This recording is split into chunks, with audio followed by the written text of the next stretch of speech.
ngawe tuzenga tubagamba nti bana abantu tebalina musango n'ogumu gwe bazza kubanga okubaako n'omuntu gwowagira nga yeesimbyewo ogwo teguba musango naye nga muzzemu mulaba gavumenti yabakuumira mukomera ng'ebawoleza mu kooti ez'amagye newankubadde si bannamagye ne babakuuma ng'omusango gwabwe teguwozeddwa babaleeta buleesi mu kooti nakubazaayo tewali bujulizi bwonna bwe balina okumala emyaka egikunukkiriza mwena.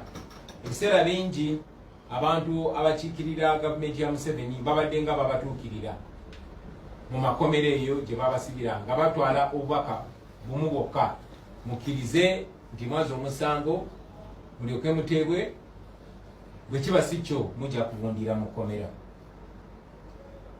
Oluvannyuma lw'okubaleeta mu kooti nga babazaayo mirundi ekisuka mu 56 nga naye tewali kiva mu kooti, emirundi enna nga balooya baffe bagenda okubeeyimirira naye bail application 4 ne bazigana ng'ensonga gye bawa bagamba nti bazadde baabwe ababa baze okubeeyimirira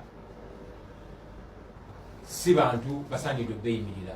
Twatuuka n'okusindika abamemba ba parliament okubeeyimirira naye kooti y'amagye n'egaana. Emu ku nsonga gye basembayo kuwa bagamba bano abasibe tebalina bifo we babeera bimanyiddwa newankubadde abasinga obungi babakwata nga babajja mu maka gaabwe. So oluvannyuma lwa bino byonna byonna n'ogendanga mu kkomera abamu basuubiza ssente n'amayumba singa bakyusa ebigambo byabwe ne bakkiriza emisango egyo gye bataza ne batakoma okwo wabula ne bawayiriza naffe abakulembeze nga bagamba twabalimbalimba twabasindika mbuzi w'emisango. Bamaliriza ng'abamu babamenye emigongo gyabwe era nga babakkirisiza emisango gye bataza. Jjukira bano abantu babadde nga babatuukirira, abamu nga babatuukirira kiro, abasirikale bagenda ne babalaba ekiro ne babatiisatiisa ne bagezaako bakkiriza bye bataakola ate nga mwana watuffe bannaabwe tebatukkiriza batuukako ne bwe tuba tubakyalidde batuwaako omu oba babiri ate nga ddakiika emu oba bbiri ne babatwala nga tebatukkiriza batuukako naye nga bo babeera babatuukirira ebiseera ebimu n'ekiro. So bamaliriza ng'abamu basobodde okubanafuya era ne babakkiriza bye baagala. Basooka kukkiriza bannaffe abamu 6 abaali ekitalya ne bawandiika ebbaluwa nga basaba balooya baffe ababadde babawolereza okumala egyo emyaka egikunukkiriza mwena abamu egisukkamu nga basaba nti balooya baffe balekerawo bawolereza nga baagala ate balooya b'amagye be baba babawolereza. Ekyo twakitegeera bwe nakwata ekkubo ne bannange ne tutuukayo ekitali bakyalira ne bakkiriza nti kituufu baali babatiisatiisiza era abamu ne bagonda.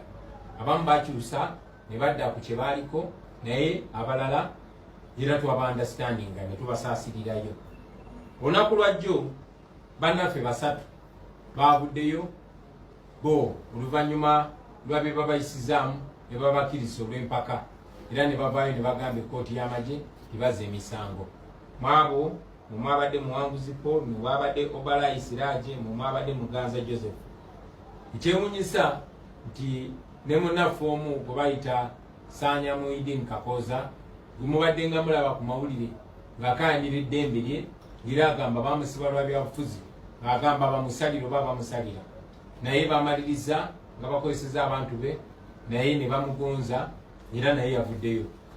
Babadde mu kooti bamulabye ng'agamba nti twamulimbalimba nazza emisango egy'okutuwagira era naye nga bamugonzeza bwe batyo. Ekyewuunyisa nti okumala ebbanga ddene nga bagaana mwe bannamawulire ogenda mu kooti nga bagaana famire zaabwe ogenda mu kooti ebiseera ebimu nga bagaana ne balooya ogenda mu kooti naye ate mwana watu olunaku lwajjo mwalabye nti abatali balooya ne kubanga bakolera mwami Museveni bo babadde basobola n'okuyingira mu kooti eyo kubanga kooti y'amagye tewaliyo kuwa kitiibwa ddembe ly'abantu, tewaliwo kulowooza ku ddembe lya muntu, human rights. So bo bagenderera ku making sure gy'oli bamwogeza kye bamwogeza oba bakoze batya oba bamutulugunyiza batya oba bamunyigiriza batya baagala kumwogeza kye baagala ayogere kubanga bw'oba mukkiriza emisango gino abatasobola kuvaayo mu kkomera ate n'abagulako omusango ogw'omusiba mu bukyamu. So ekyo kye bagezaako okwetaasa. Tumaze ebbanga ddene nga bannaffe abamu nga tubabuulirira bannaffe abasinga obungi bakyali bagumu, naye kitukakatako okujja ne tubategeeza singa wabaawo omu gwe bagonzezza. Tuzze nga tubalabula ku bino ebintu, naye ate ku mbeera gye bayisiddwamu era tubasaasira era tutegeera ne kye bayitamu, so tetubanyiigira, tubasaasira busaasizi olw'embeera eyo gye bayitamu. Naye nga bannaffe abalala bakyali abagumu tubenkareginga mubeere bagumu, kubanga kino okukkiriza omusango gwagala kujjako ddembe lyo, kubanga tuzze nga tubagamba nti lazima ng'embeera eteredde state ejja kuba erina okuliyirira bano abantu olw'okubasiba mu bumenyi bw'amateeka. Naye era kino njagadde nkyogereko mbalage obumenyi bw'amateeka olimu mugenda mu maaso okutyoboola ekitongole ekiramuzi ekyandibadde kyetwayitanga ekitongole eky'obwenkanya ka kitongole kya butali bwenkanya, n'okulaga engeri gye bakozesa ekooti y'amagye okunyigiriza bannayuganda. Ekooti y'amagye kati olunaku lwaleero ekozesebwa nga tuulu oba ng'ekyokulwanyisa kya Mwami Museveni okulwanyisa okukijjanya n'okutulugunya abo abamuvuganya ng'abatwala mu kooti y'amagye newakubadde si bannamagye. Tumaze ebbanga nga tusaba ekooti ensukkulumu eya Uganda ebeeyo etangaaze ku nsonga eyo, ewabule ku nsonga eyo. Mujjukira nti kooti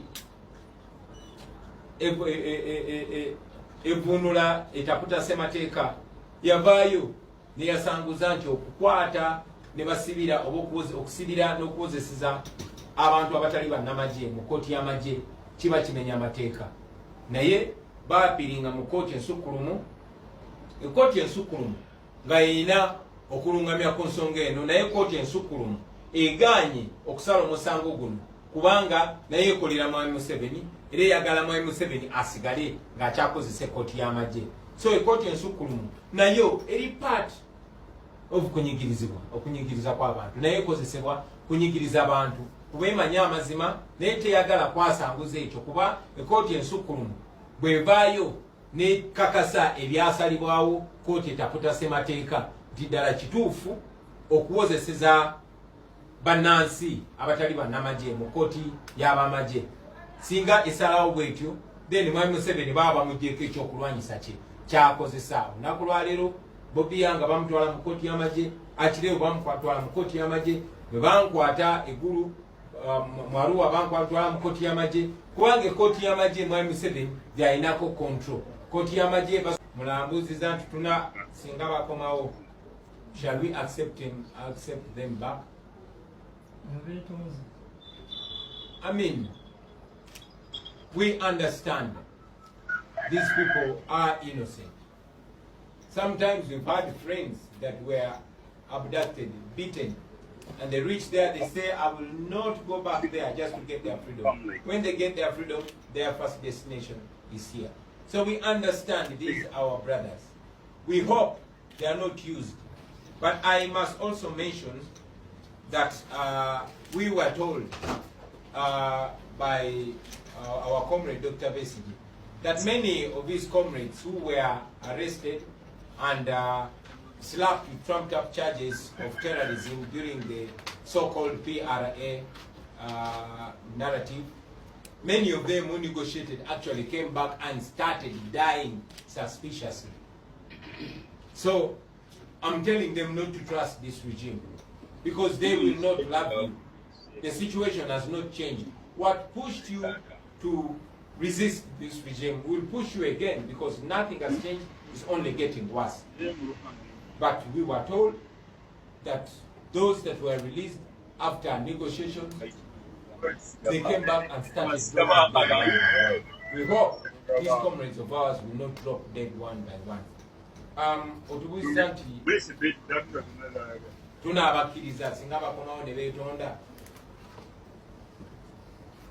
Ojja kujjukira nti bannaffe bangi abaakwatibwa ne batulugunyizibwa, abamu bwe baabeeranga eyo mu balasi nga babakuba baabyegana ne bagamba mu tusonyiwe bwe tuddayo tetudda mu bintu ebyo, naye era bwe baava nga y'abamu nga batuukira awo kubanga embeera eyabaleetera okulwanyisa nakyemalira tekyuse ekyali bwetyo oba eyongedde kubeera bubi. So